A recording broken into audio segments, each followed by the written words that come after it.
What's the good word, y'all? It's your boy DKB here. So I have another NFL mock trade for you guys ahead of the 2023 NFL draft, which is crazy because by the time you guys watch this, it's just 9 days away for us, which is awesome. But with that said, the Vikings and the Jets would be looking to go ahead and pair up here for the first trade down of Joe Douglas's tenure within the first round. And it's not for a mighty crazy haul of draft picks, but I do think this is an obvious win by the Jets in this particular trade. So let's go ahead and dive into it. What does the compensation look like? So the Vikings would just be receiving straight up the number 13th pick in the first round of the 2023 NFL draft. They're trading up for a quarterback in this case. We'll get to that quarterback in a moment. But the package that they're sending the New York Jets, which will be exciting on our end, is the round one, number 23rd pick in the 2023 NFL draft. We will be receiving a round three, which is number 87 in the 2023 NFL draft. And then we're getting their first rounder in 2024. So what would cause a team to want to give up multiple first round picks in order to move up in a draft? And generally speaking, it's either going to be a generational edge rusher or is going to be a quarterback that a team feels like they can develop and lead them to the upper echelon of the quarterback ranks, right? You're not settling for a guy that has all the tools, excuse me, or maybe more so all of the skill set and maybe minimal tools, right? You don't want an Alex Smith that you're betting the house on, but people will do crazy things for guys that can fling the ball 70 yards with relative ease that don't look like they're breaking a sweat after 60-yard scampers and different things of that nature. So with that said, Anthony Richardson is the quarterback here. In a somewhat realistic world where everybody loves the tools that he has, but we've seen this story year in and year out. For every Josh Allen, there's definitely 20 or 30 other quarterbacks that don't pan out. And you know, I would say take a look at guys like Paxton Lynch that people have fiended over as tall guys with strong arms and, high IQs and all of these other different things that they made up for that didn't necessarily have translatable skills, though.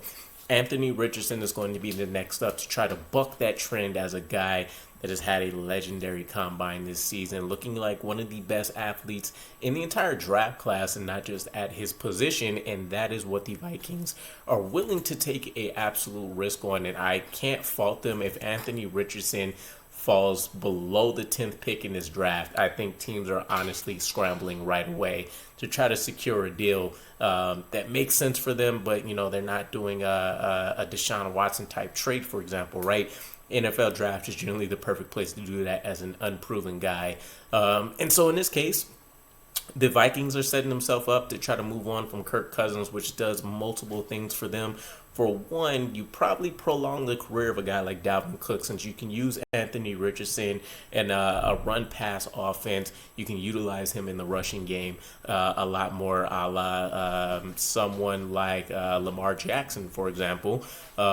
Two, you move on from that fully guaranteed contract that is Kirk Cousins. Now, you're paying that to him regardless, but you don't have to end up worrying about necessarily extending him again and eating up a sizable chunk of your salary cap space, which means you're going to open up more money in free agency to try to surround your young quarterback with these pieces. And he's going to have a year to sit unless he ends up beating out Kirk Cousins, which would just be a cherry on top for a team. Most likely you're allowing him to sit that year. Maybe you build some packages to get him some experience over the course of the season, but realistically he's getting that Patrick Mahomes treatment, and then you hope for the same kind of career arc with a guy like Anthony Richardson. Now, a lot of people are going to hate this, even though they know who the quarterback is in this particular scenario. Excuse me, just based on the fact that there is a pretty significant overpayment, right? For the people that like the numbers and different things like that, the Jets' first round draft pick at number 13 is worth on the NFL draft value chart 1,150 points.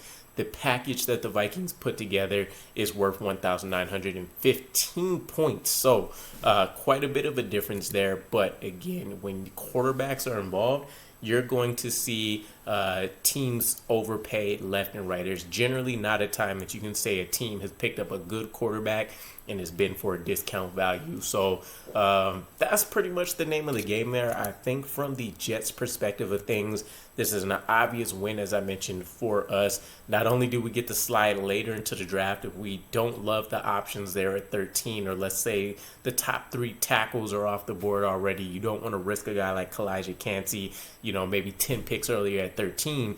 You slide back to 23. Ideally, you're still looking at guys like Elijah Cansey available, Brian Broussais. You're still looking at maybe Anton Harrison in the fold. You're still potentially looking at Darnell Wright. DeJuan Jones will start being kind of acceptable within his range depending on the team. Maybe a tight end for that explosive element if you want to get a little bit crazy. A wide receiver. There's a lot more options available to you from like a value perspective from the Jets. Not only that, you have an extra pick in the first round in the cupboard for you next year in case you do, assuming Caleb Williams and Drake May come out, you do want to try to throw your cap in that pool to try to move up in the first round. You have the ammo to try to pull that off because you know it's going to take multiple first round picks. So having them in the same draft is always a plus. And cherry on top, we get a third round pick, which is essentially what we gave up for Elijah Moore. So if you look at it, we'll probably end up missing our second in that Aaron Rodgers trade, depending on how long this takes. But ultimately, you can say Joe Douglas would have traded Elijah Moore for Aaron Rodgers and whoever we end up selecting in the third round as part of this Vikings trade. And I think it doesn't really get any better than that. So from the Vikings perspective, let me know your thoughts if you're a fan. How in love with this particular trade are you? Do you hate it? And from the Jets side, let me know who you would be looking at seriously at the 23rd pick if this was to come to fruition. I'll catch you guys again. Peace.